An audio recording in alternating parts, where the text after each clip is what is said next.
vertical edge setter. I see some gas off the edge. Give that mic something to put your shoulder on somebody. Dig, drop. You're finished. Hey, first down. This is weird, kid. Worse than that, sorry.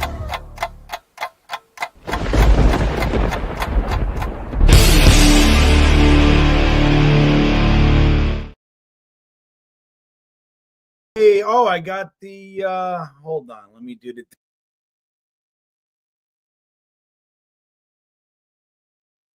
I got the circle still. Shit.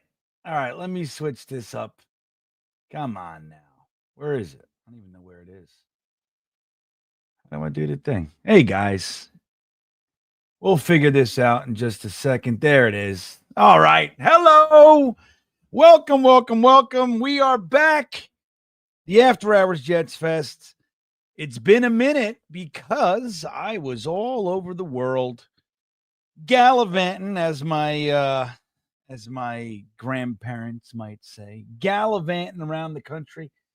But we finished off this season now, didn't we, everybody? We finished off the season. A very, very disappointing season. And we made it. We made it through this painfully disappointing, terrible time filled with hopes and dreams dashed on the rocks that we have been shipwrecked on so many times before. But this one was particularly bad. So while I wanted so badly to still watch Jets football, I got to shoot real straight and tell you, boy, oh boy, was I exhausted of this season. Exhausted. I was, it's like, hey, I'm glad it's over. Now, I don't know what'll happen. We have much to discuss, my good friends. But at least we don't got to fucking endure this anymore. We'll see. Is Aaron Rodgers coming back? Is Devontae Adams coming back if Aaron Rodgers doesn't come back? Is Jamie Sherwood getting re-signed? What's the deal with C.J. Mosley? Leaky Fotu? Brandon Eccles? What do we do? DJ Reed's a goner. He didn't make any seed. That's no secret. He didn't pull any punches there. You know what I mean? Look at this guy. What's up, Eric Craig? The circle jerk. Yeah, round green bean. Right, man. My buddy Mark's here. Look at this guy. Yeah, it's the best. This is it. This is our time to shine. And a lot of us, I know myself, it's going to take a second. I already feel lighter that the season is over. Now, the cool thing with the end of the season, as you know, is that we do the tank versus the win thing every friggin' year, right? We do this whole thing. But this year, we got to beat the Dolphins, and it didn't impact that game anyway. Didn't impact the draft position. So if we would have lost, I don't know, you know what I mean? It didn't mess with us too much. So that's good. Now, if we would have lost that Jags game, that's a whole different thing. But that's all right. We got a top 7 pick, and we get to go into the offseason and kind of look at what we got. We have a lot of exciting things. We're looking for a general manager. We're looking for a head coach. That obviously means a whole staff. We don't know what's going on with the quarterback. He's technically here, but he might retire. We might want to get rid of him. We might want to come back. We don't know anything. So lots of exciting stuff. I will remind you of the amazing offer from our good buddies at BetUS, right? Still offering you guys an amazing offer. All you got to do is use that promo code YouTube150, boys and girls, to get yourself 150% bonus on your first deposit up to $2,000. That's not bad. And maybe you switch over to darts, Let's see the bowling, right? Why not? Well, you can still do the playoffs. Who do you think? That's going to be an interesting question. Who do we think's going to do it? Are you guys pulling for our brothers and sisters in pain, the Detroit Lion fans? I don't know. You can go to BetUS, America's favorite sports book, and check it out. and then test your luck. Look at this guy. E-Boogie, my buddy, checking in. What's up, E-Boogie? Happy New Year, my friend. He says, who do you guys blame for the Jet season? The offense, the defense, special teams, the coaching, the front office, or Woody? I think there's lots to go around, lots of blame, E-Boogie. But I will say I am firmly in the camp that our coaching staff, it was the main culprit. Something as simple as you're going to tell me we're all looking at Zerline early in the season. We know he's not doing what he doesn't look the same. So they're with him every day. Why did we endure the first quarter of not more than the first quarter of the season? And this guy's lame. He's not the same. Get somebody in here. Dude, not for nothing. He was out kicked in preseason. Now he's under contract. I understand going into the season, but we lost 3 games early in the season, specifically because the kicks that he put up didn't go through.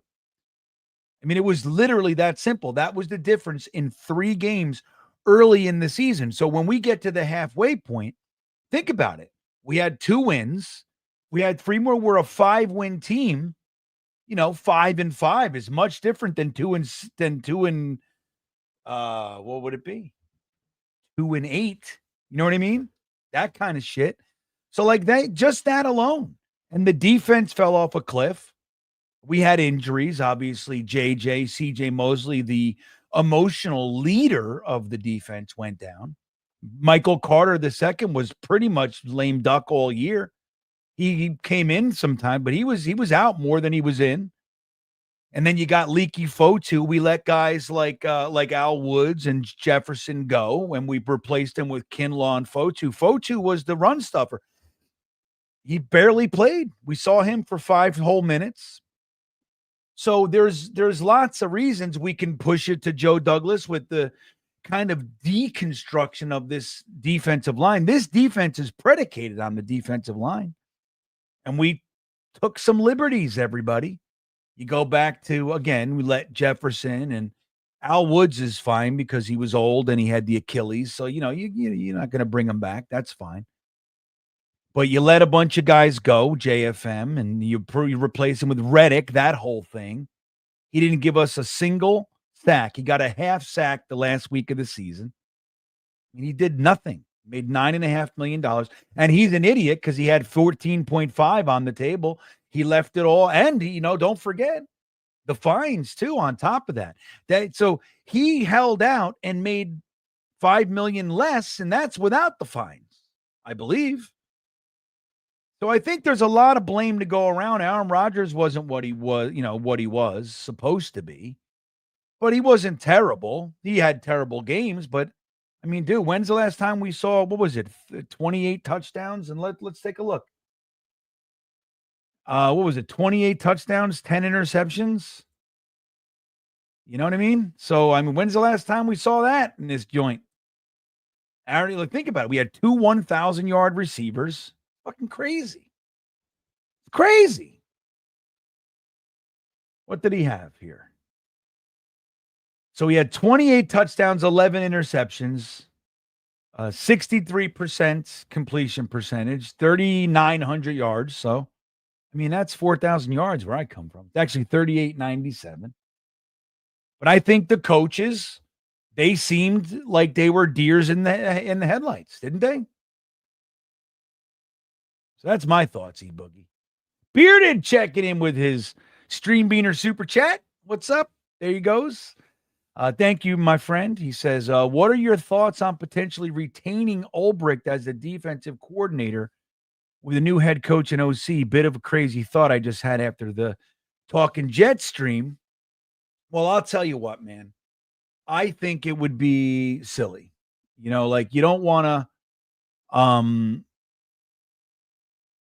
look, two things. One is, I think the truth is that this was Robert Saleh's defense, right? Now, Ulbricht can run it with Saleh and everything like that, but I think you saw, even though we were struggling with Saleh and he hasn't really, what's up, Bob? I see you, Gitmo, Bob.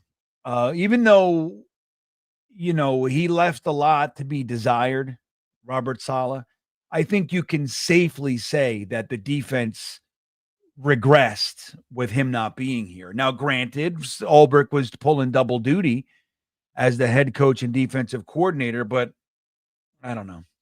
I don't think he's so good that any new head coach is gonna, feel like they're gonna want their own guys. Now, if they decided, if let's say you hire whoever, and you hire Matt Nagy, and and he says, no, I would like Jeff Olber. I want to interview him, and they decide to keep him. If that's what they do, I mean, there's some continuity there, so that's, I guess, a positive. But I just don't see it, man. Like, I think the whole coaching staff should go, everybody. I think, and that includes the special teams coordinator that's been here forever. What is this? His fourth regime, right? He was here with Gase, was he Bowles? I don't even remember. It's hard to piece it all together, but I think everybody should go. Just clean it, man. Clean it. You make your decisions on the players, but a new staff comes in, new GM, new scouts. If a couple people get retained, that's fine. Regional scouts and that sort of thing. But I think you come in and you don't lasso, you don't like tether anybody to, the new coach. You don't make them have to carry anybody. And I think it's probably a good idea to get rid of Jeff Ulbrich and the whole thing. I mean, dude, he's stuck in his ways. You see it. We talked about it every week. Frankie from Flatbush would talk about it constantly. Like, the Jets defense, they disguise nothing. They just do what they do. And it's very easy to pick apart. It got figured out. First couple years, it's really great. Look, it's really great when you don't forget, guys, we had first round picks all over the defense, particularly on the defensive line. Like, when you look at Jermaine Johnson, Will McDonald, Quinnen Williams, Hassan Reddick, that's on the defensive line. Who else we got there? I'm just trying to think. Solomon Thomas, Javon Kinlaw are all first-round picks. Then you got C.J. Mosley, Sauce Gardner. First-round picks all over the defense. When the defense needs that to be successful, it's a problem. You got to be able to, to win and compete at minimum without having the entirety of your first round go into the damn defense.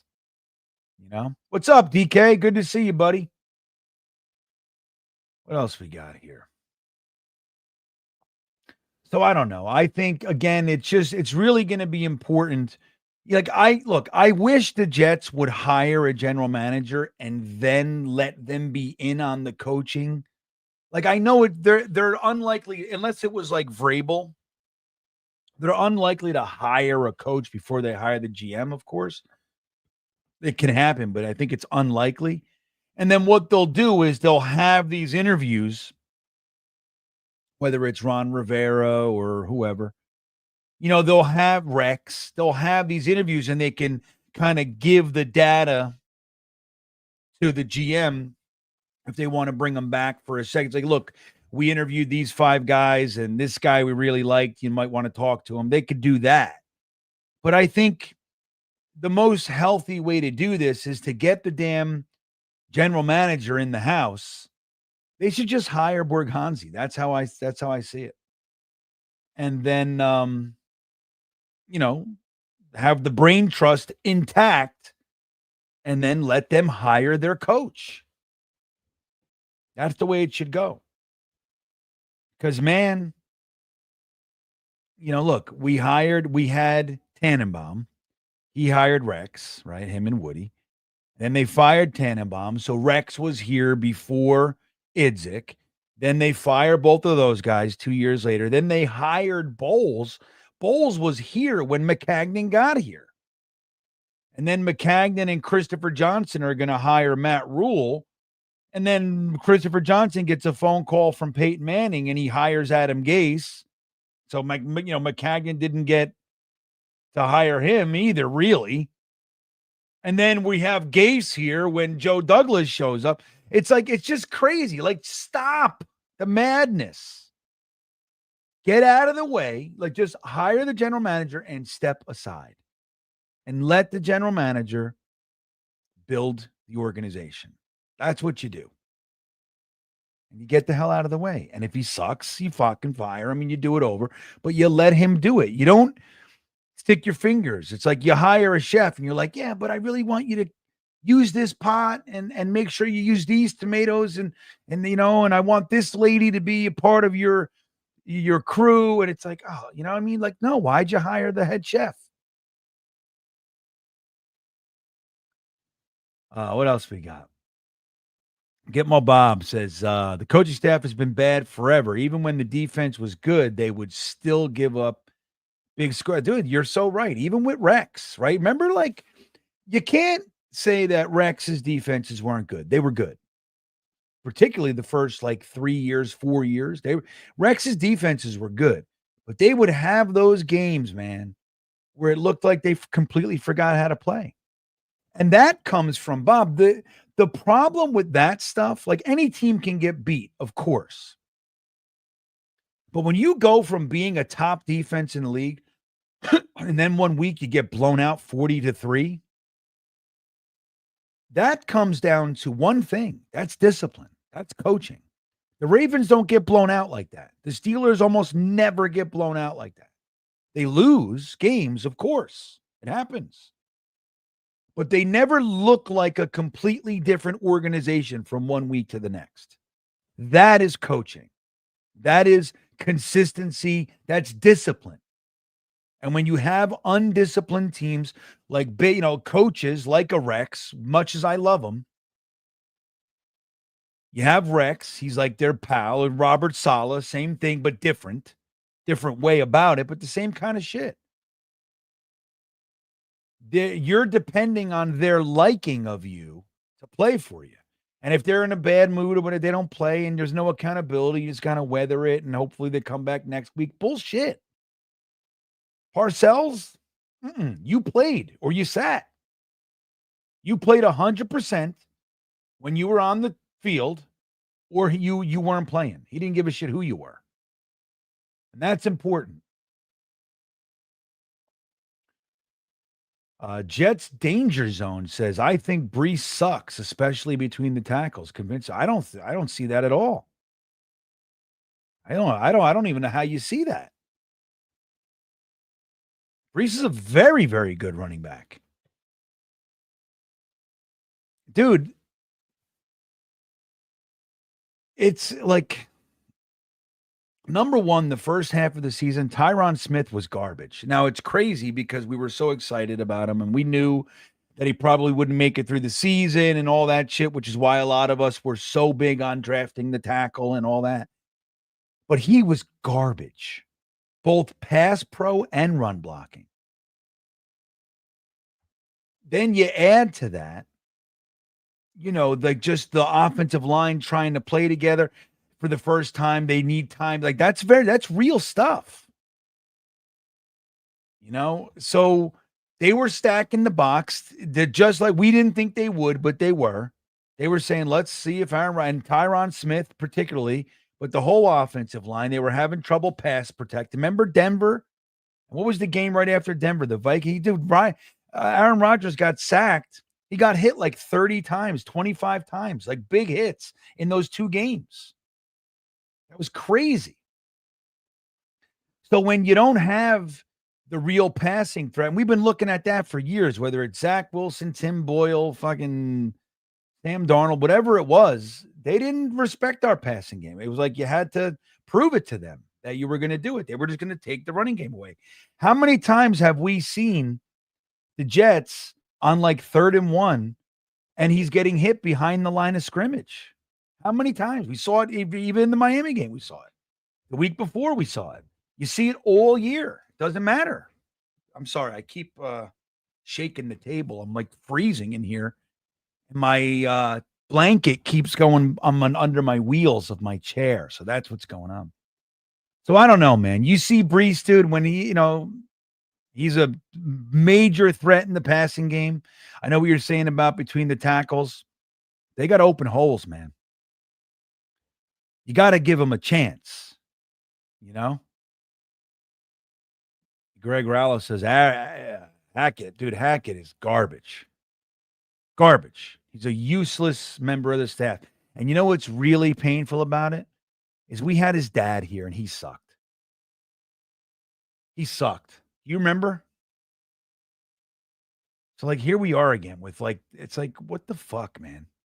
Hackett again. Watching Hackett. He's garbage. The only reason he's here is because of Aaron Rodgers.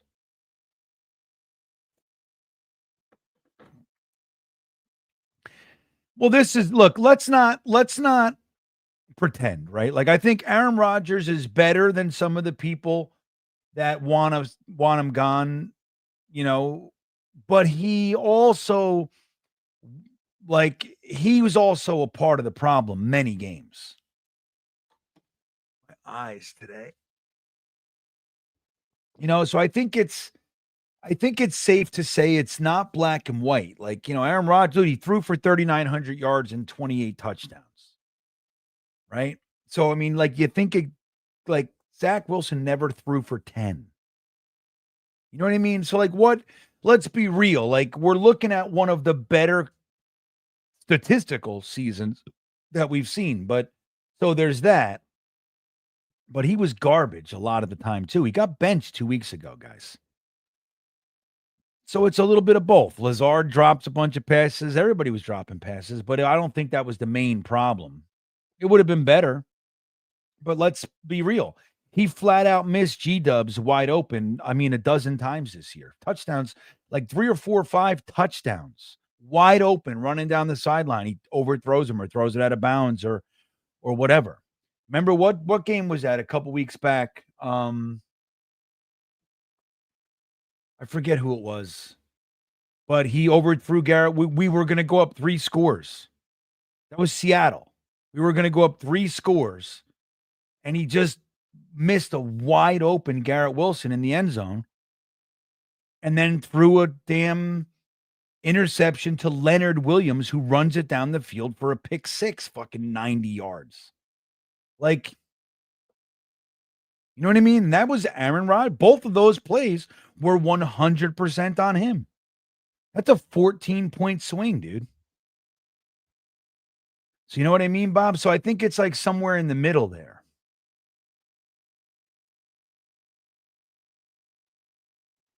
So Juggalo says, as a team, we had 4,017 passing yards. I don't care if it's garbage play.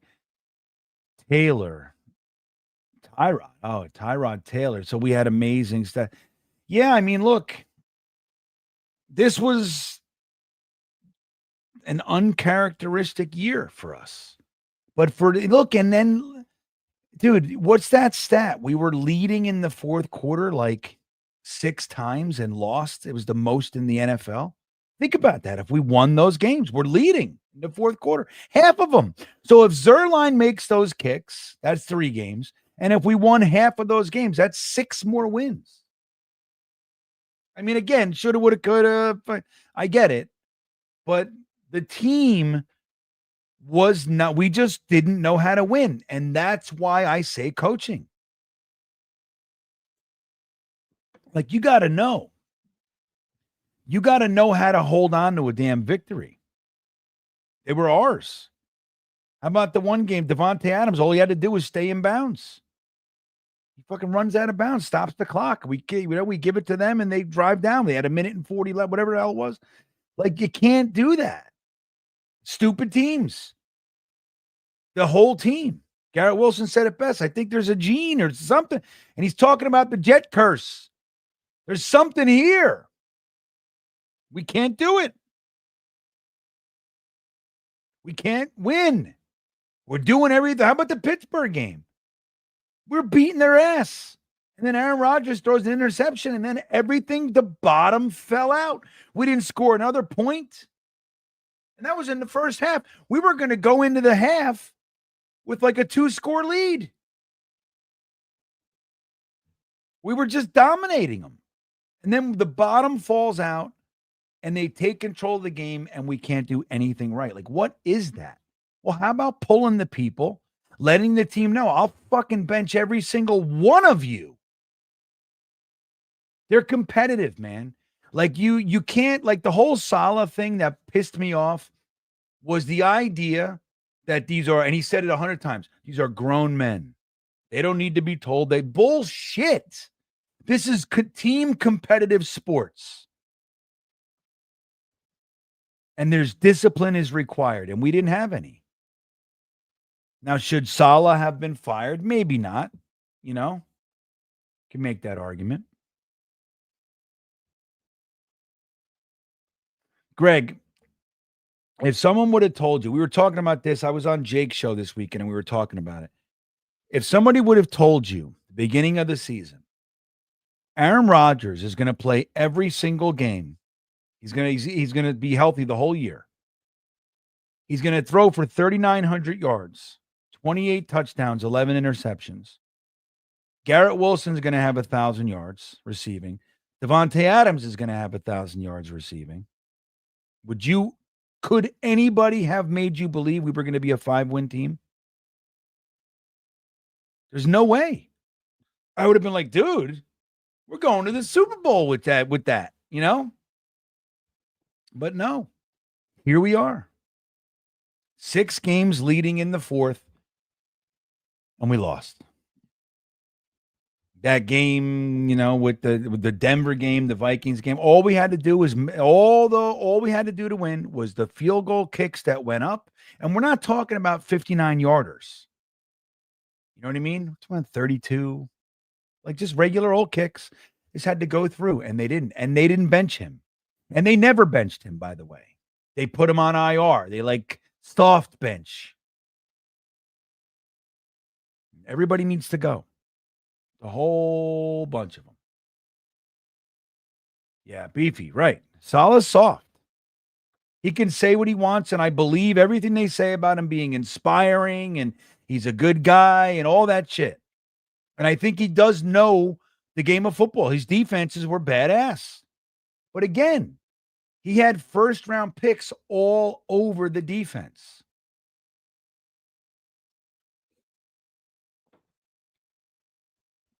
It's crazy. Again, dude, look at it. Jermaine Johnson, Will McDonald, Quinnen Williams, Hassan Reddick, Javon Kinlaw, Solomon Thomas. That's just on the defensive line. That's 7 on the defensive line. First-round picks. You could say Solomon Thomas was a first-round pick years ago and all that, of course. But it's still, the point is real. We had first-round picks all over the place. And he, no accountability, none. It didn't matter. We would get those guys, they would get in the doghouse, and that's it. Like this year, it was Malachi Corley. Like, why can't we see that guy? Why can't we see him on the field? Because he dropped the ball an inch before the touchdown? That's it? That was like the last time we really saw him in any real meaningful action. It's like they fucking punish him. What about Tyron Smith? He's given up sacks, and he stays on the field for weeks and weeks and weeks. Why? Because one's Tyron Smith and one's Malachi Corley? What has Gibson done to own that spot? I don't understand. So let me ask you guys. Right, Scratchy Malachi. Hennessy's here. What's up, Hennessy? What did you say? If I'm Rex Ryan, I take the DC job in Cincinnati to show I'm serious about coaching again. Well, is he being offered it? Is he? I don't even know. Let me see. Let's see.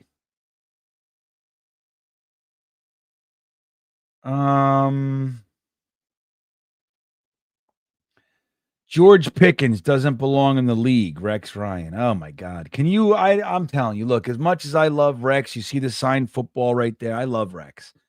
But wouldn't you rather just have a disciplinarian like that you know what I mean? Like rather than this kind of headliney bullshit again. I'm so tired of it. I'm tired of being like the laughing stock and like the headlines and having a polarizing figure. Like right now, we have Aaron Rodgers, right? And he's always in the news. So I'm just tired of it. Now, if they decide to keep him and we run it back, and Devontae Adams and Aaron Rodgers and Garrett Wilson and everybody, okay, I'm fine with it. Like we're already in this mess. But like the truth is I could really go for just being a football team. I don't want anybody that's giving me now my main guy Flores. He's another polarizing character. So me, I don't know. Yeah, Paris. He's a bozo. Like he's, you know what I mean? Like, what does that mean? George Pickens doesn't belong in the league. I don't even know what he's talking about. It's just a headline I just saw. But really? I don't know. I really don't. It's crazy. Hennessy says he wants Flores or Glenn. That's it. I'm right there with you, man. I mean, I wanted Vrabel, you know, but that ain't happening. Most likely, you know, that's unlikely to happen. So Flores is a guy we know can coach. We know his teams are disciplined. They play hard. He had winning teams. He's got a winning record as a coach. You know, I don't know. I like the idea of McCown as the OC. Yeah, this is what it is, Bob. He didn't learn every. I mean, you know, like what is that? It's the stupidest shit. But yet Gibson, who does very little, and I'm not anti Gibson, but why does he have a lock on the punt return, kick return, and wide receiver 5 spot? Why? Not doing anything of impact on a consistent basis. This coaching staff made a statement that there's nobody that we see that is better than Xavier Gibson. Nobody on the roster, and it's 2 years, so nobody we can't figure out a way to improve upon Xavier Gibson. I don't see it. And again, I'm not saying that he's worthless, but dude, you got to compete for the job. It was his. Remember, his biggest play was opening day 2023. That's his biggest play. He had 2 full seasons, and he's done very little. Fumbles, drops the ball, you know? And they never even, there was nobody that can beat him. And we have a 3rd round pick that they traded up for that they told us was their number 4 wide receiver in the whole draft, and he couldn't see the field because fucking Xavier Gibson and Alan Lazard. It's crazy. This is what I'm saying, Gerbo. Call him and say, dude, I know that you're looking at that New England job, but here's 15 million a year for 10 years. You know what I mean? Something like that. Get him in here. Miami fans didn't hate Flores. I don't know what you're talking about. I have numerous Miami fan friends. And when he was fired, they were like, I have no idea. What the hell are they doing? They might hate him now. And there were fans that didn't like the handling of Tua, sure. But he was right, dude, by the way. I mean, well, you know, McDaniel did a good job with Tua. But like, you know, and he's not a complete piece of garbage. You know, he's had his nice, you know, he's played well. But Herbert was the guy that he wanted, that Flores. Now his handling of it, I don't think was right. You know, he's you know, your guy, you don't whatever. But Tua's soft. So I don't know, man. I don't remember that. I mean, the whole NFL was surprised when they fired him, and my Miami fan friends. It's a small sample size. I got a few. They're diehard Dolphin fans that I talked to. They were blown away. They were not happy that they fired him. They couldn't believe it. Like, why? He's 10-6. Why are you firing a guy? The last 2 seasons had winning. He was 10-6. The year before he was 9-7, and he didn't have a great team. You heard that Ryan Fitzpatrick come the first year they got rid of everybody. So he did a lot with very little, and they were the most least penalized team in the league. Played their asses off. They overproduced. So I don't know, Phil. I know you don't like him, and that's fine. I mean, I was watching your comments in the last stream. We can like and not like who we want, but I don't think that's accurate, buddy. Yeah. What does that mean, though, Beefy? He was a head coach. He was already a head coach in the NFL. And remember, he didn't get fired for lack of production. He got fired because he called the ownership out for bullshit, which he was right. Now, you can make the argument you're not supposed to air the dirty laundry, whatever. You can make those arguments. He thought it was wrong. And he said, no, I'm not going to do that.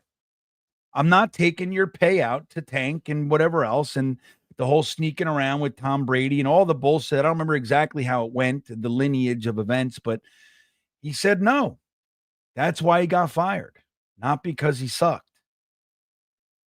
Paris says one bright spot for the Jets in 2024 that surprised me a little bit was Isaiah Davis. I see good things with him. Do you agree? Well, dude, you remember I loved him in the draft. He was one of the guys. He was my RB4. No, RB3 in the draft for the Jets.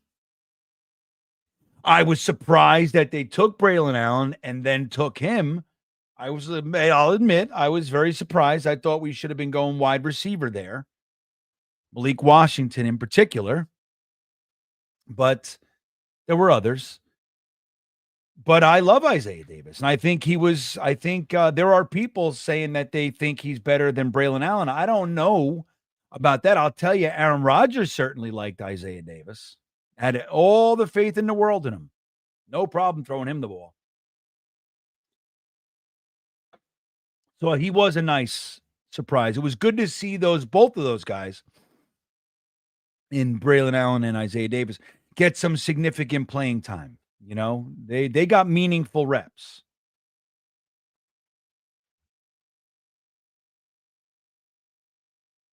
So I think having Breece Hall, who I still think is a very, very good back, with Braylon Allen and Isaiah Davis. Like, look, that's the thing. A head coach coming in here, if you look at this roster, you got 4/5 of the offensive line. Now, maybe it's not the best offensive line in the league, but it's a good one. 4/5 with 2 firsts and a second on it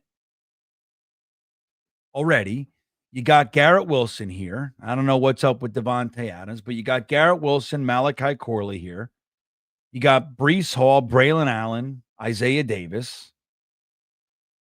You see what they do with Conklin, Yeboah, those guys. Ruckert, he's still under contract, but you know what I mean? But so there are a lot of pieces here already. We're not starting like 2019 Jets. That's not, you don't look at this roster and go, holy shit, I don't even have a center. Remember when Joe Douglas had to talk Ryan Khalil off the couch because we had no center? What happened? Am I still live? There we go. How was that? That was weird. So I don't know. And then you could say the same thing about the defense. We have players. We got Jermaine Johnson, Will McDonald, Quinnen Williams for the defensive line. They're here. You got Sauce Gardner. He had a down year. I think most coaches in the NFL think, holy, okay, I got some players. You got to sign Jamie and Sherwood, but he's here. You got Michael Carter II. He's one of the best nickelbacks in the league. He was banged up all year, so he'll need to get healthy. You got a lot of young defensive linemen too. Eric Watts, LT3. Geesh. I mean, we got some nice players here. We got to fix the safety position. You got Quincy Williams. Shit, man. Got lots of guys. Oh, Codrington. You remember? Yeah, dude. Come on. We let Codrington go. His first game as a Bill, he had like a 53-yard return.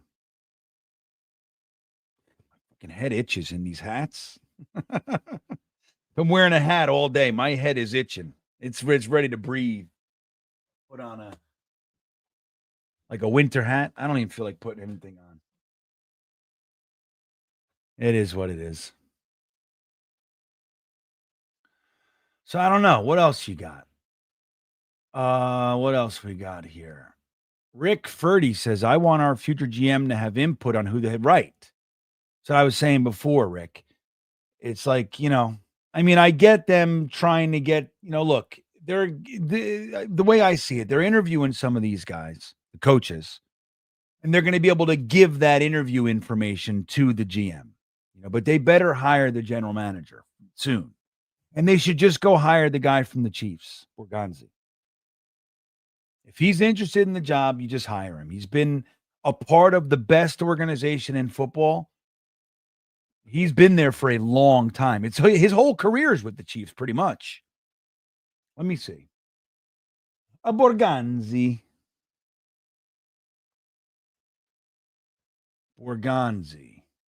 Mike Borgonzi. Here we go. So hold on. He's been with the Chiefs since 2009. He was the administrator of college scouting. He was the manager of football operations. He was a pro scout, assistant director of pro scouting, director of player personnel, director of football operations, and since 2021 has been the assistant general manager. That's perfect. And it's not like they suck. They're the top of the NFL food chain. Can you make that? You know what I mean? That's the guy. Go get him. Whoops. Hennessy says Flores and Glenn wouldn't let a lot of shit fly. Well, the thing is with Aaron Glenn, too, he comes from Parcells, right? So he was here before Parcells, but he's like considered a Parcells disciple, So, yeah, man. And, Flores, same shit. They're like, we're not going to deal with this crap of guys. They got 3 penalties in the first quarter. Like, dude, no way is that going to be allowed. And that's what you want. This idea like that, remember we fired Saleh and we were talking about accountability. They fire Robert Saleh and then accountability is our mantra. Nobody was held accountable. Nobody was benched. Nobody sat down. A few weeks into it, they benched Tony Adams. For what? What did he do wrong?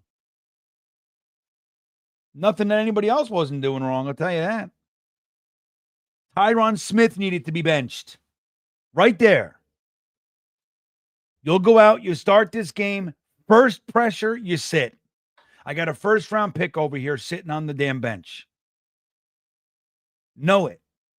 And Zerline, like, what is this? He's missing kicks every week. We still trot him out there. He can't make a 35-yard field goal. Why is he still there? No accountability. None.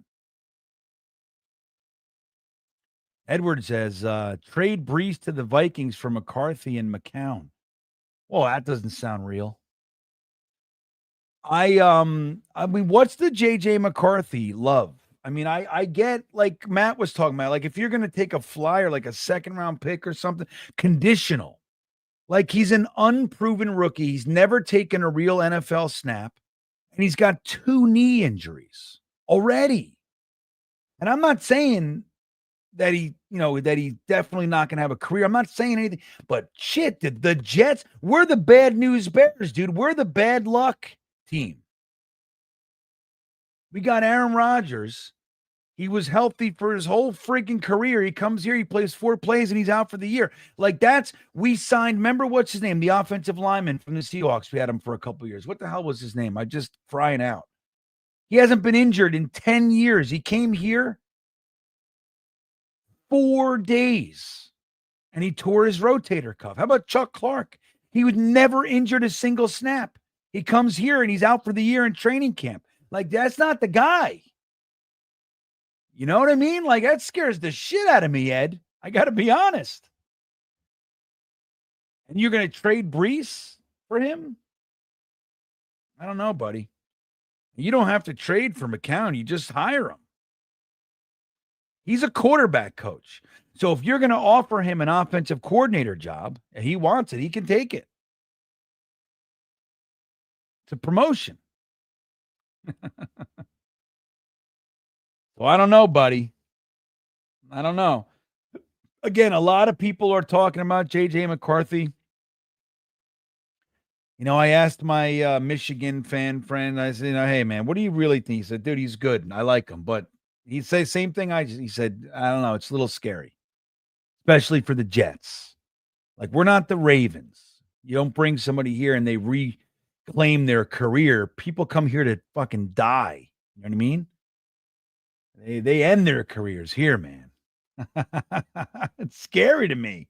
That's the scariest proposition of all. Like, we trade it. Like, people are talking about trading our first. Like, oh my God. Well, he would be the top quarterback in this trip. Maybe. You're going to give up your first round pick for an unproven quarterback that has 2 knee surgeries this year? I don't know, man. Again, if they said, if I can give them a third with the condition that it goes up to a second based on his playing time, that I'm into. Other than that, I ain't touching it. Maybe I might give a second. Maybe. But probably not. I don't know. I think it's too scary. Paris checking back in. Thanks, to Ed. Do you think the new GM will keep some of the scouts to evaluate the players coming out of this year's NFL? Probably. I mean, some of those guys, I mean, just like a regional scout, they're just collecting data, right? They go out there, they have their reports and everything, and they, you know. So, I mean, I think a lot of those guys are transferable, you know, so to speak. Sure. But I think a lot of them got to go too. When you look at, you know, our ability, I mean, Joe Douglas did a decent job as a GM as far as his mid rounds, and like he's found some real nice players. But you know, I mean, I don't think the guys on this staff are so, you know, I don't think anybody's lighting your fire. You know what I mean? Who? Our director of player personnel, like pro personnel? Mm-mm. Our free agents are dog shit. Can we agree on that? Whether it's Lakin, but again, Lakin went to another team. He looks fine again. So what is it here? Mekhi Becton goes to the Eagles. He looks great. Chuma Edoga revitalized his career with the what is it, Texans or Saints? I forget. Oh, Dallas. I knew it was down south. He looks fine. Lakin Tomlinson comes here. He sucks. He's a Pro Bowl, comes here, sucks, goes somewhere else, and he's playing. Like, what is it? Tyron Smith, one of the best ever, comes here, sucks.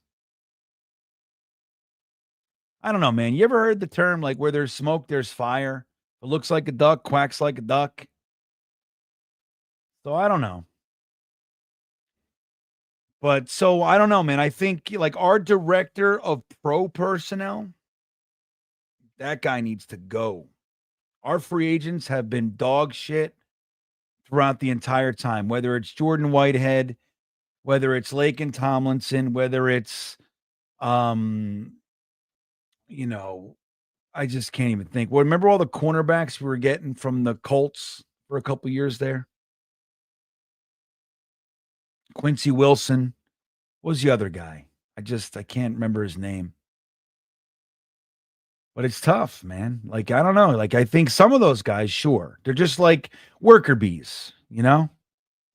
Your scouts and shit. Like, he knows his region. He's got the ins with all the schools. He's got the relationships. Sure. Brings you data on guys. So some of them, sure. Hennessy checking back in. Did you hear G5 interview on 100? No, I didn't hear him. This last little bit, I haven't, dude, I'm working so much, guys. It's crazy. I'm working so much. Like I started a new company and got 50% of another company that's in town, smaller company, but I'm helping to kind of build that. So I'm just working. Plus, I was in Florida for 10 days. Like it's just like a fucking I'm trying to keep up, but this is the time of year I actually enjoy because the Jets games they kill you. The Jets season is the worst, isn't it? But so this is the time of year that we have some fun. Me and Dom will be getting together, doing the mocks and you know what I mean? Like it's gonna be fun. It sucks that this is the best time of year for us, to be frank, but it is what it is. I get revitalized because this is all speculative. This is all concept. I like that. Philosophical, predicting. I like predicting. And I like looking at college play. I like watching tape. I like, kind of doing that whole thing. I can't do it quite to the degree like our buddy Dom. The Dom is the best. Dom is the best there is. And then you got like the Jet X guys, like Joe Blewett's another one. He's amazing at breaking down tape and everything. So like those guys, they really do a good job. But I enjoy it. So and it's exciting. It's fun. We get to argue about which players or whatever. And my guys are always. It's funny. I like to say it all the time. Like these guys are definitely smarter than me. They definitely know more and they watch more in it. But I'm right somehow. Not all the time, of course. I play. I like to bust balls. Paris says, would you trade this year's number 1 pick and Sauce Gardner for Mike Tomlin? Yeah, I would. Yep. And that's the kind of deal it would take. Tomlin's like, what, never had a losing season? What is that? Let's look at Mike Tomlin's record. Mike Tomlin. Holy macaroni. Could you imagine being the Steelers? They're all hating on Tomlin right now. These spoiled ass. They've had 3 coaches in the last like 40 years. It's crazy, dude. We've had 3 coaches.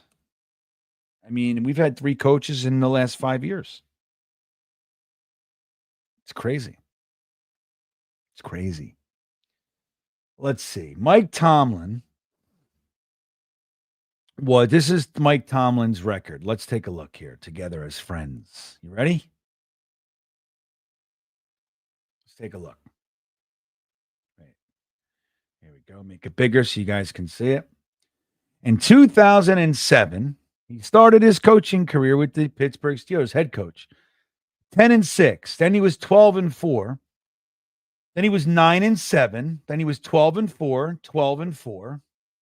He won the Super Bowl here. Made it to he was the Super Bowl loser here. Then he was 8-8, 8-8, 11-5, 10-6, 11-5, 13-3, 9-6-1, 8-8, 12-4, 9-7, 9-8, and the last 2 years 10-7. You wouldn't trade a first-round pick for that and Sauce? I'd throw in a 5th, Paris. I'd throw in a 5th. You can have next year's 5th too. I mean, like Steelers fans want this guy gone. Yeah, but he gets in the playoffs and okay, the last few years, sure, but you're in there. It's tough to, like you find, like, look, dude, they got Roethlisberger was done. They end up they draft Kenny Pickett first round. He's from Pittsburgh, University of Pittsburgh. So it's a big hometown thing and everything, and he doesn't work. But they still don't have a losing season. Even with Kenny Pickett. And then this year, they go and they get Russell Wilson for $1 million. And they also bring in Justin Fields. Justin Fields, when Russell Wilson was hurt, he looks good. Remember, everybody's like, oh, okay, well, maybe he's not so bad. And then people are upset that they're going to put him back on the bench for Russell Wilson. Russell Wilson was looked at as toast. He was washed. last year. Remember? Looks pretty good. They got 10 wins and they're in the playoffs. I would trade a first round pick and Sauce Gardner without batting an eyelash. Because you want to know why, Paris? Because he wouldn't have that cornerback and he would figure out how that defense is going to work with the players that he has. Brandon Eccles, JBC, Stiggers, and Michael Carter, and they'd be playing hard. Right? You know what I mean? Like Saleh needed first-round picks and everybody everywhere. And Mike Tomlin doesn't seem to need that. So I think, let me ask, would you do it, Paris? Yeah, K. Phil. I mean, and he's looked good, in his defense. But again, he was washed last year. So he had Hackett, the interim coach, Russell Wilson. Then he had Sean Payton last year. Sean Payton said, I don't want this guy. They ate $30 million or whatever it was just to get rid of him. That's why the Steelers could get him for $1 million. I forget exactly what it was. It was like, what, 1.5, some crazy shit? Because he's already making $30 million over there. Like that is good football management. High reward, low risk. And they had Justin Fields, a first-round pick a couple years ago as a contingency.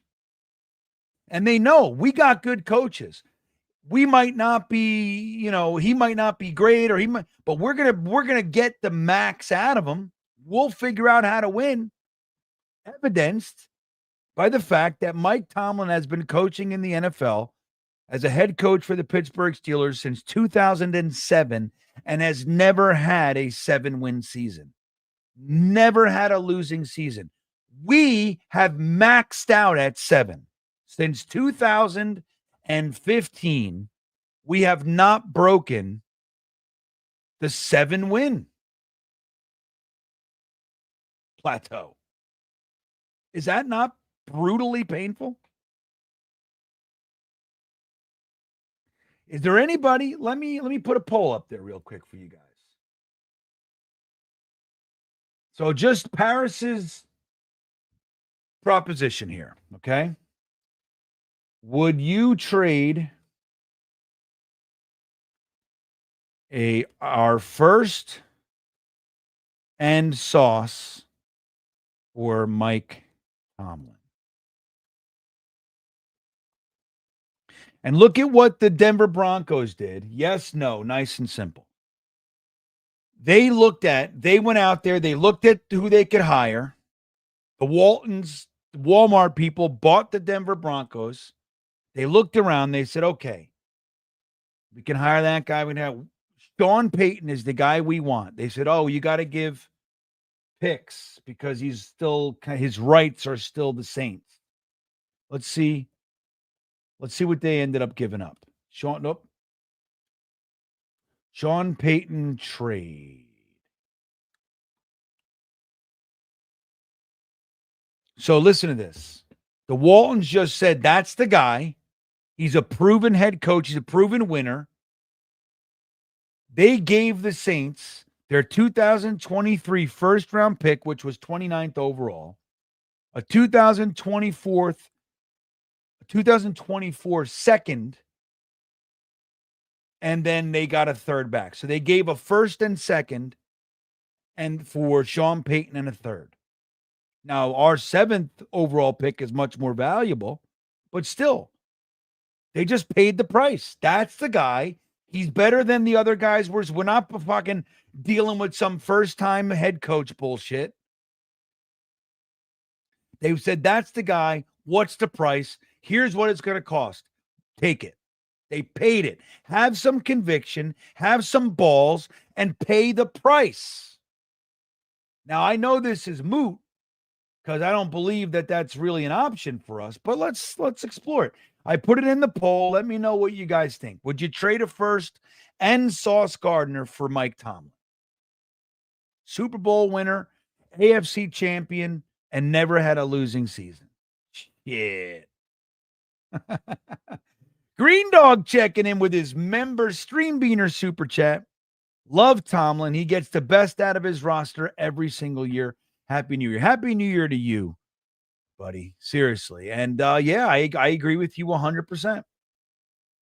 Like, we dance around. Everybody, like, look, if we hire Aaron Glenn, who I love, not my first choice, but I wouldn't be upset because I love Aaron Glenn. I don't like it because rookie head coach and defense, which is like the two rubs, the two rugaboos.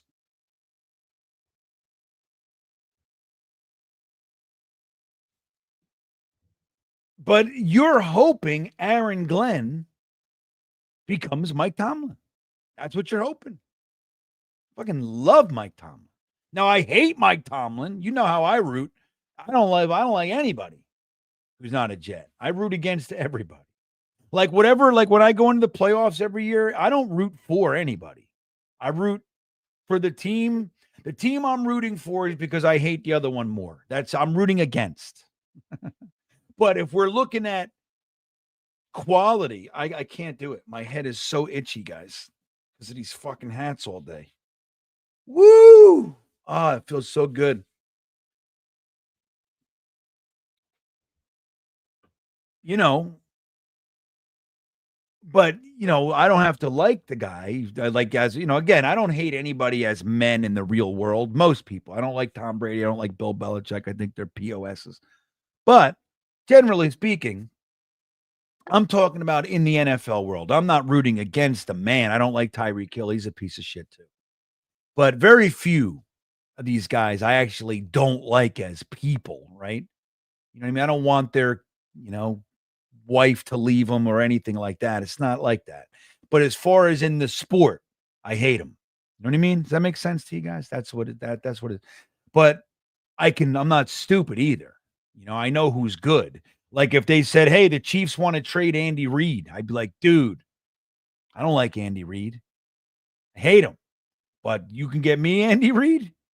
What, a 2 first? Yeah, throw him. 2 firsts and a 4th? Yes, sir. That's what I say. So I'll close that poll in a minute. Just the guy says Flores or no one else. Yeah, look, I'm really hoping that it's Brian. If it can't be Vrabel, I'm really hoping that it's Brian Flores. And I understand what people are saying. Like, when they have a rub with Brian Flores, like, I do get it. I'm not dumb. But I think it's the rubs are this big. It's like when you put them on a scale. I feel like the Tua situation, everything going on, whatever. I think it's severely outweighed by the fact that we know he's a good coach. He had 2 out of 3 winning seasons with poor, not really very good teams. Got them to play very hard. They were disciplined, low penalties, like, one of, if not the least penalized team in the NFL. Like, that has value to me. So bring that here. We have Garrett Wilson. We have Breece Hall. We have 4/5 of an offensive line. We have Sauce Gardner and Quinnen Williams and Quincy Williams and Jamie Sherwood and Michael Carter. Like, we have these guys. These are Pro Bowlers, all pros, rookies of the year. Like, that's who we have. They need a Brian Flores. We don't know what Aaron Glenn is as a head coach. We don't know what Joe Brady is as a head coach. Joe Brady can come in and be all soft. We don't need that shit, man. We're the Jets. We saw what soft does. We see what player coaches do. I need a disciplinarian. I want a guy who's the boss. I want the GM to be the boss of the whole team. and who's coming in and all that shit. And I want the coach to be the boss. I'm not your fucking friend. I'll be your friend if we win. That's it. Robert Saleh, with all due respect as a man, dude, the guy, when we were losing, he walked around the sideline as if his cat died. And then somebody scores a touchdown and we got to hire a guy to hold them back. Like, that's ridiculous to me. What is this get back coach shit? You know what I mean? What is that? And why aren't you like that when the team sucks? When we're down 2 touchdowns in the beginning of the third quarter, why aren't you animated then? That's when I want you to be animated. That's when I want you to be running around with, talking to your coaches over there on the offensive bench, yelling at the quarterback, blah, blah, blah, trying to figure it out. What the hell is wrong? He's just standing there looking like this. Same thing with Bowles. I don't like that. Not for the Jets. Maybe it works in Tampa Bay. It ain't working here. JV Free. Hey, there you are. What's up, buddy? No voters. No. Voters are idiots. Go away. What does that mean? No voters. No voters. Oh, no for the poll. All right. It took me a second. It's late. I'm tired. I've been working all day. I literally drove home. I had a meeting at 5:30. I was in Charlottesville. It finished at like 6:15. I wrapped up there. I got in the car at like 6:30. I drove home. I got here at 7:15. I sat on the couch with my daughter. She was watching the live action Lion King. I watched that with her for 15 minutes. I kissed her. I said goodbye. I'll see you later. And I got my little backpack with my computer on. I walked out here to the studio and I jumped into the panel. And I've been live since 8. Fucking long day, JV, so forgive me. But I get it now, buddy, and I agree. But they don't have to, they're not idiots. They just disagree with you. And we happen to be right because I'm on the same side. And when you agree with me, you're generally right. Just know that, of course. Unless it's this guy. Rusty fucking Spooner's in the house, baby. I want a 2025 second and 2026 second for Sauce and get Tomlin. Cornerbacks don't win you Super Bowls anymore, but I'm not giving away a first without something in return. You're awesome, GreenBean. Happy New Year, fam. Happy New Year to you, Rusty. I love Rusty Spooner. Rusty's turned me on to a lot of guys, a lot of prospects over the years that he's like, GreenBean, look at this guy. Watch this guy. And most of them became my guys, like guys that I was in favor of. So I respect Rusty Spooner's opinion on these things. But there's no way you're getting 2 seconds and Tomlin for Sauce. I mean, do you mean with our first? I don't know. I don't see it, dude. You got a perpetually winning coach. Again, dude, he's been coaching since 2007 and he's the guy who said we don't rebuild, we retool or reload, right?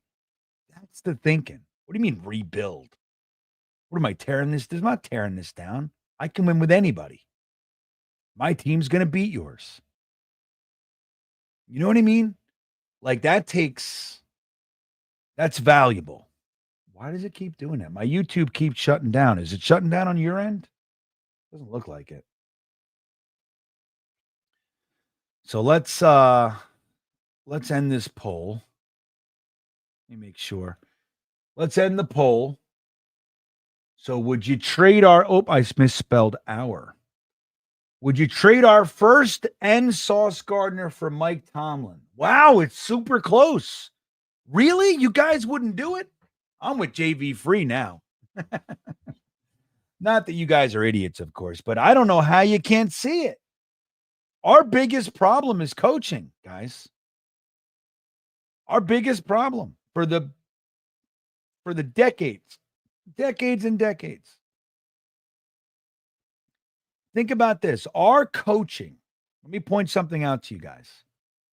And I've talked about it before, but if you look at our coaches, we have had in the last 10 years, we have had 7 offensive coordinators. 7 in 10 years. That's because our head coaches can't figure out how to get an offensive system in place and keep it. They can't do it. That's how bad it is, whether it's Robert Saleh, Todd Bowles, Adam Gase. And if you add Rex's 6 years, in the last 16 years, we've had 10 offensive coordinators. Dude, 10 different offenses in 16 years. 10. That's the problem.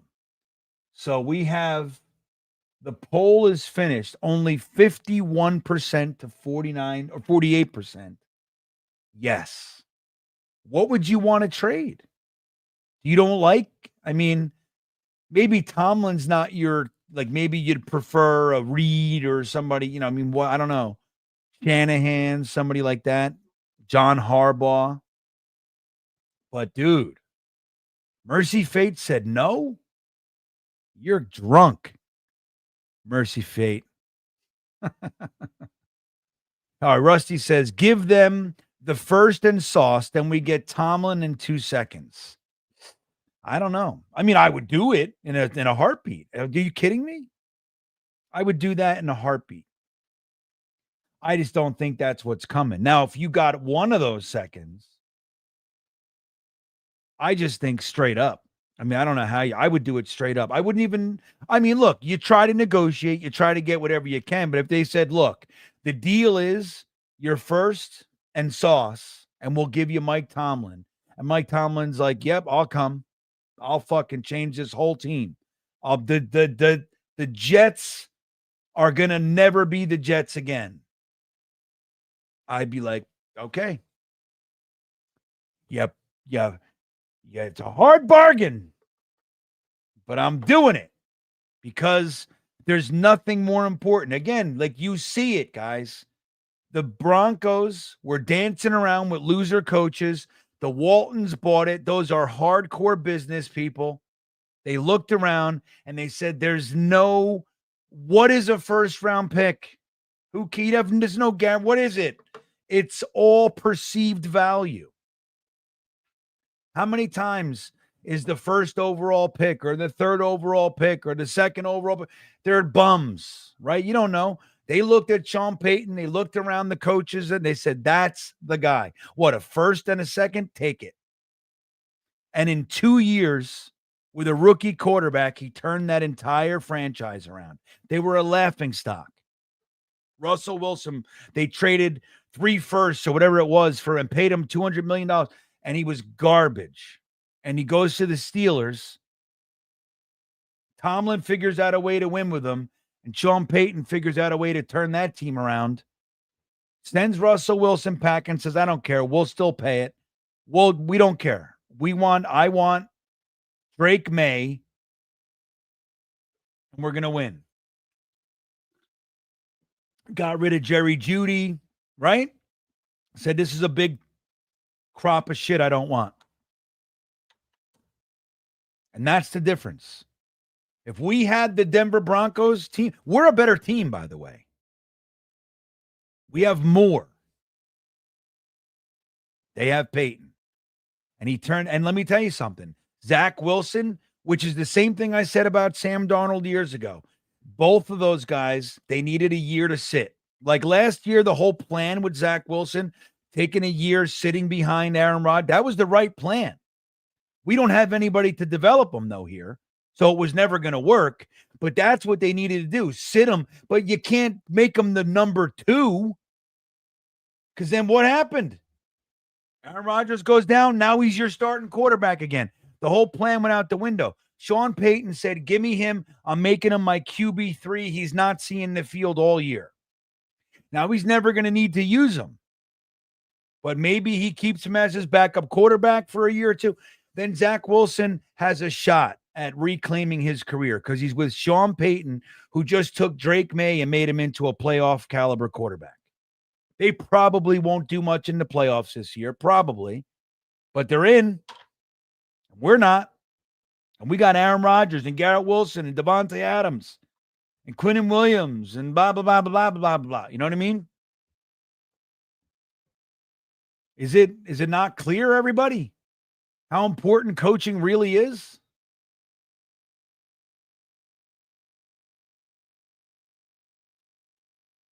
Dano, you're saying TJ Watt gets all the credit? Is that what you're saying? I don't know. If you're probably in a whole conversation, I don't mean to take your one comment out of context. But if that's what you're saying, wait, there's one. He says, give me TJ Watt and let me. Well, yeah. I mean, he's got some studs, no doubt. He's got, remember my drafts? He's got Freiermuth. He's got Najee Harris. He's got George Pickens. Those were all guys on the GreenBean list. But TJ Watt is just a piece. The Steelers have been doing this forever. When the best defensive end or linebacker or wide receiver, when they want their big contract and they go somewhere else, they replace them. The next guy's the next big star. They've been doing that for decades. Remember Greg Lloyd, Kevin Green? Every time Greg Lloyd's out, Kevin Green's in, he's all pro. Kevin Green's gone, next guy up, all pro. Mike Williams, the wide receiver, he's the fucking best in the league, goes down to whatever, he's fine. Next guy up, Pro Bowl. That's what they do because it's the organization, it's the coaching. It's not to take away from the players. They're good, but you need good players. You can't have scrubs, but it doesn't matter who he has. They win. TJ Watt has never scored. I mean, he's not scoring any touchdowns. Maybe here and there. I don't know. But I don't think, come on, man. Bearded says, love Tomlin. Would he come? Has no trade clause. Yeah, I mean, well, we're just talking. I think it's more about the point. I don't think there's any, let Steelers fans complain. The Rooneys are not stupid, man. They've had 3 coaches. Let's look at the Steelers coaches. Let's see. Steelers head coaches. Watch. List of Pittsburgh Steelers head coaches. You ready for this? Let's just I'm not even looking at it before I show you. So here we go. Okay, so you go through the 30s and all that shit. So they had a whole bunch of stuff, but then it goes from 1969. That's Woodstock. Okay? So since Jimi Hendrix played the national anthem on a morning where everybody's sleeping in the mud in the 1969 famous festival Woodstock, they've had 3 coaches. Chuck Noll from 1969 to 1991, the year. So from Woodstock to when GreenBean graduated high school, they had 1 coach. Then they replace him with Bill Cowher. He comes in 1992, and he coaches till 2006. So what is that, 14 years. And then since then, it's been Mike Tomlin. That is an organization that knows what they're doing. And again, perpetually, they lose their players, and the next guy up is the next big star in the league at the position. That's what they do.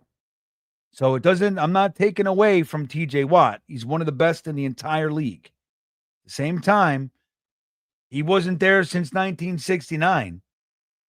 They have 6 Super Bowl rings and like 10 appearances, 8 appearances, 9, something like that. They lost with Neil O'Donnell. They lost with Roethlisberger. Each one of these coaches has 1 coach of the year. You know what I mean? That's an organization.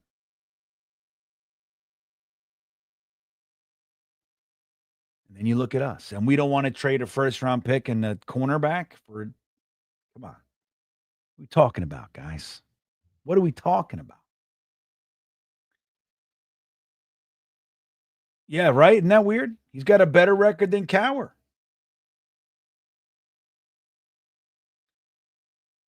He's coached longer than Cower. That's a long time, dude. 2007 to 2024. What is that? 17 years. Jesus. You know what I mean? It's crazy, dude. Let's look at the Jets head coaches. So just since Tomlin's been there,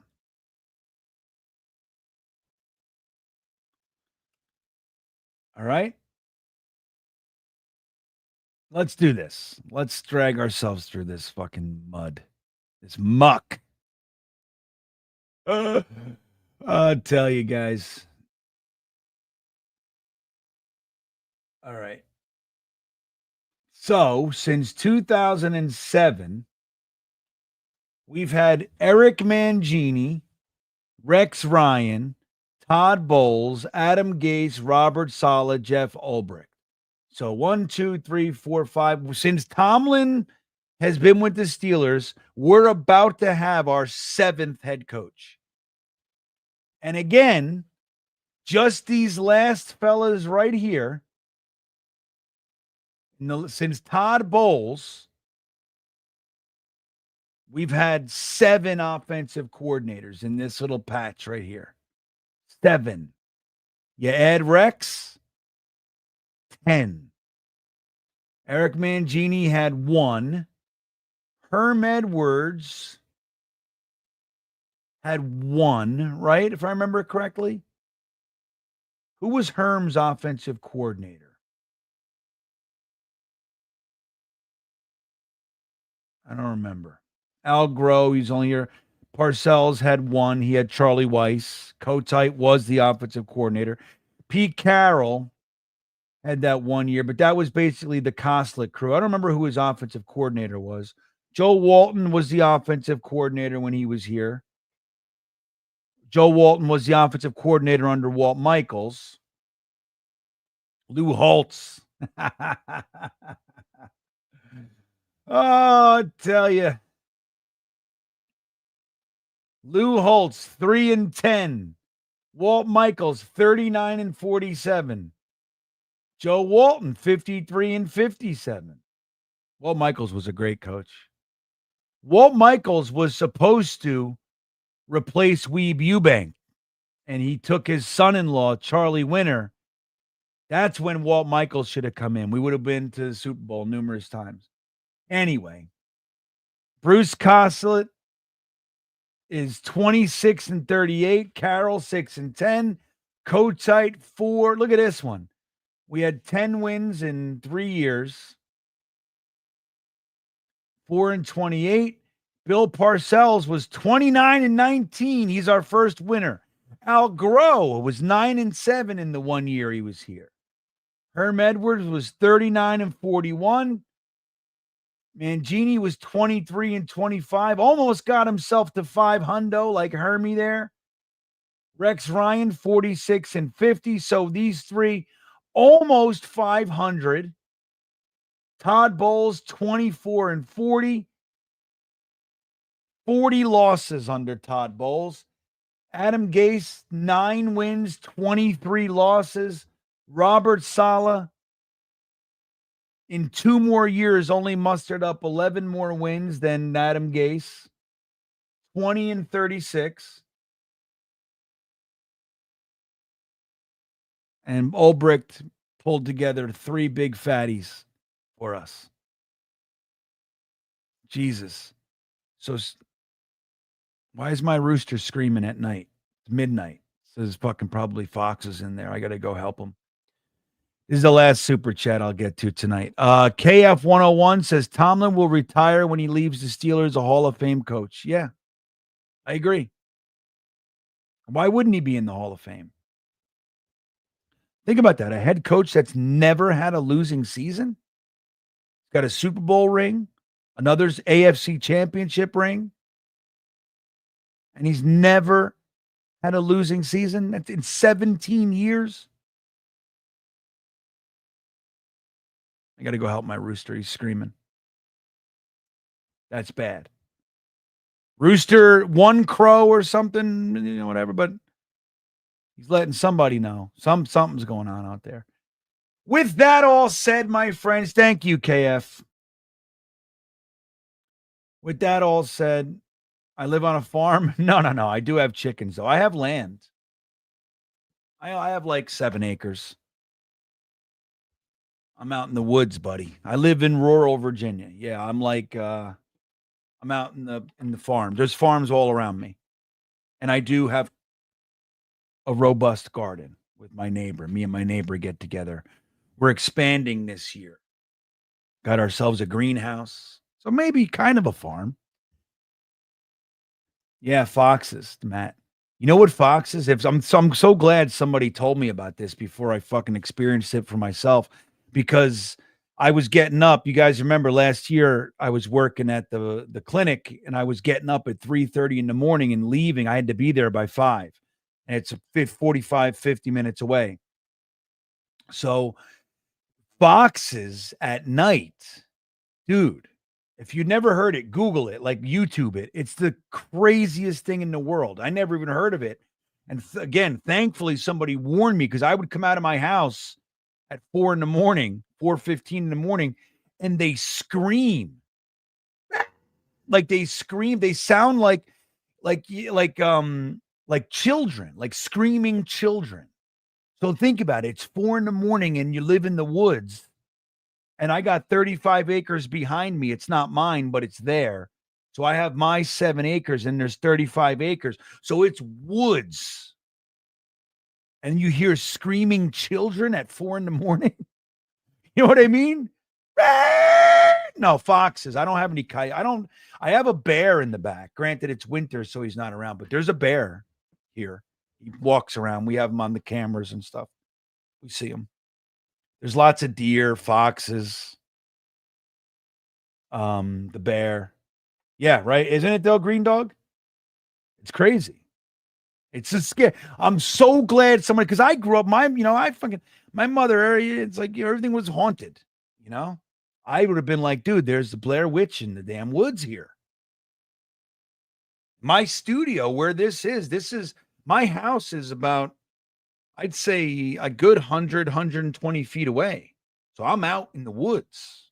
That's why I'm in a fucking blanket. I built this. I insulated it well, but the door, I have holes like under and it's the draft is crazy in here, and it snowed. So I got all ice everywhere. It's freezing. So the bears don't mess with the chickens. Now, I mean, my coop is pretty secure. I don't know if my son let him in. Let me call my son. Hold on. Call Teen Bean right now and see what the hell. My son he probably got home from work a little while ago. Good kid. Let me see. Let me see what he's doing.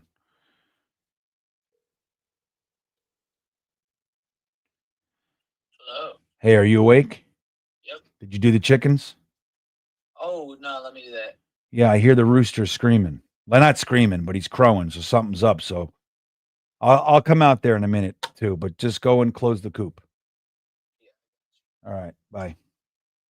So that's why the coop's open. I mean, I have electric fence around it, but it goes off all the time. So it's like not really good. But so the rooster's saying, "Hey, dude, there's some predators out here, man." They're freezing. But anyway, hey, the after hours chicken talk, farm talk with GreenBean, But yeah, I think that'll do it. It's midnight. We did a nice hour and a half tonight. Welcome back, After Hours Jets Fest. I'm glad you guys hang out with me. We got 124 on YouTube right now. We had like 150 before. We got another, look at this, 259 on Twitter right now. So hello, Twitter, you guys over there. you haven't hit the like button, half of you haven't on YouTube. So go ahead and smash that like button. Squeeze. Hey, now you know where the milk thumbs came from. I'm on a farm. Squeeze the milk thumbs for me. Hit that like button. If you haven't subscribed to the channel, please do. Don't forget about the Great Bet US and the offer. 150% bonus on your first deposit up to $2,000 just by using the promo code YouTube150. With that all said, I will see you tomorrow at 8 p.m. on the Talking Jets Network. Tigo and I are back for the Armchair GM, where we'll talk about GMs, I imagine. But this is fun. I'm glad to be back, guys. I love hanging with you guys. This isn't a good one. It's the only show I do like alone anymore with you guys. I used to do this every night. Remember years ago when I was in the RV? I would just go live every night. Hey, how you doing? So, yeah, good night to you guys. Happy New Year to everybody. I hope the holidays were happy and safe for you all. And I will see you tomorrow at 8 p.m. How's that sound? Everybody? Sound good? Have a good night. Where's my thing? There it is. Have a good night. I'll see you next time, everybody.